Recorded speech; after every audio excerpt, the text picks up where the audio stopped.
दोस्तों, company Cadbury बार के size को धीरे धीरे छोटा क्यों कर रही है? क्या आप शॉपिंग करते वक्त इन शॉपिंग कार्ट का इस्तेमाल करते हैं? तो सावधान।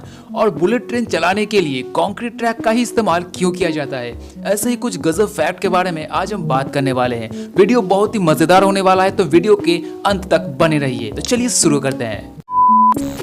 दोस्तों, क्या आपने कभी नोटिस किया है कि जब भी आप किसी सुपरमार्केट पर शॉपिंग करने जाते हैं तो वहां आपको बहुत बड़े साइज के ऐसे शॉपिंग कार्ट देखने को मिलेंगे। एक्चुअली दोस्तों, ये कंपनियों का एक ट्रिक्स होता है। तो आइए समझते हैं। देखिए दोस्तों, इस बात को जरूर नोटिस करना कि अगर आप किसी बड़े सुपरमार्केट पर 2 या 1 सामान खरीदने के लिए जाते हैं और उसके लिए अगर आप गलती से भी इस शॉपिंग कार्ट को ले लेते हैं तो आप जरूरत से ज्यादा सामान खरीद ही लेते हैं। ऐसा क्यों होता है? देखिए, बड़े शॉपिंग कार्ट में अगर आप उसे थोड़े सामान रखते हैं तो उससे आपका माइंड डाइवर्ट हो जाता है दूसरे सामानों की तरफ, जैसे कि 2 सामान करते करते आप उस कार्ट को भरने लग जाते हैं। और यही कारण है कि बड़े से बड़े सुपरमार्केट पर जानबूझकर इतने बड़े बड़े शॉपिंग कार्ट रखे जाते हैं, जिससे कस्टमर ज्यादा से ज्यादा शॉपिंग कर सके। क्योंकि आप इस बात को जरूर नोटिस करना कि खाली हाथ अगर आप शॉपिंग करते हैं तो आपके हाथ में कुछ सीमित सामान ही आते हैं और जगह न रहने के कारण आपका मन दूसरी चीजों पर जल्दी नहीं जाता है। और अगर आप शॉपिंग कार्ट की मदद लेते हैं तो इसमें आप थोड़े और सामान डालने के लिए आपका माइंड डाइवर्ट हो जाता है। तो दोस्तों, इससे पहले आपको इस फैक्ट के बारे में पता था या नहीं? कमेंट करके तो कैडबरी खाना किसे पसंद नहीं है? शायद उनमें से एक आप होंगे जो कैडबरी चॉकलेट खाना बेहद पसंद करते हैं। लेकिन क्या आपने कभी सोचा है कि जो कैडबरी चॉकलेट आप खरीद के खाते हैं,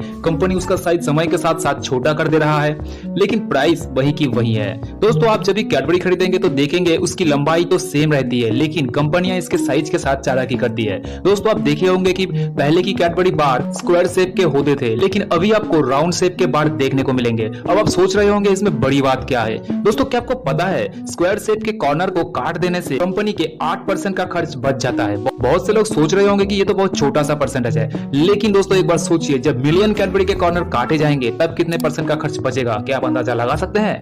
और इनकी प्राइस में कोई कटौती नहीं होती है। तो दोस्तों, इससे पहले आपको इस फैक्ट के बारे में पता था या नहीं? कमेंट करके दोस्तों, क्या आपने कभी नोटिस किया है कि हमारी इंडियन रेलवे की पटरियों में पत्थरों का इस्तेमाल किया जाता है, वहीं बुलेट ट्रेन को चलाने के लिए कंक्रीट ट्रैक का इस्तेमाल किया जाता है। वहां पर पत्थरों का इस्तेमाल क्यों नहीं किया जाता है? तो आइए जानते हैं। दोस्तों, पत्थरों के ऊपर जो पटरी बनी होती है उस पर आप 200 किलोमीटर प्रति घंटा की रफ्तार से आप ट्रेन को नहीं ले जा सकते। वहां पर ट्रेन की कंपन से पत्थर बिखर जाते हैं और ट्रेन दुर्घटनाग्रस्त हो जाने की संभावना बढ़ जाती है। इसीलिए वहां पर कंक्रीट बैलेस्ट का प्रयोग ही किया जाता है। आप इस इमेज में देख सकते हैं कि पूरे ट्रैक को सीमेंट से कंक्रीट कर दिया गया है। इस ट्रैक पर आप बुलेट ट्रेन को चला सकते हैं, क्योंकि इसमें आप 200 किलोमीटर से भी ज्यादा की स्पीड से ट्रेन को चला सकते हैं। इसमें ट्रैक इधर उधर होने की खतरा नहीं होती है और पत्थरों के ऊपर ट्रेन को आप 150 से 160 किलोमीटर की स्पीड से ही चला सकते हैं। आप इस इमेज को देखकर शायद सोच रहे होंगे कि बुलेट ट्रेन के आगे जो ट्रैक है उसमें तो पत्थर बिछे हुए हैं, आप तो झूठ बोल रहे हो। देखिए दोस्तों, बुलेट ट्रेन का जो स्टेशन होता है वहां पर आपको पत्थर बिछा हुआ देखने को मिल जाएंगे, क्योंकि स्टेशन पर ट्रेन की स्पीड बहुत कम होती है। लेकिन स्टेशन से निकलने के बाद आपको इसे चलाने के लिए कंक्रीट जरूर देनी पड़ेगी। तो दोस्तों, इससे पहले आपको इस फैक्ट के बारे में पता था या नहीं? कमेंट करके जरूर